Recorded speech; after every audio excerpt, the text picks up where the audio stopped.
indoor course కూడా ఉన్నాయా లేవా బయట ఆడతారా మరి రాత్రి ఎలా ఆడతారు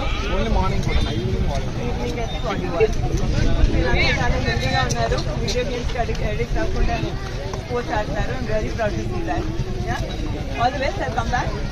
వాలీబాల్ టోర్నమెంట్స్ కూడా చేద్దాము చేస్తున్నాను వాలీబాల్ టోర్నమెంట్ ఓ ఫ్యాంటాస్టిక్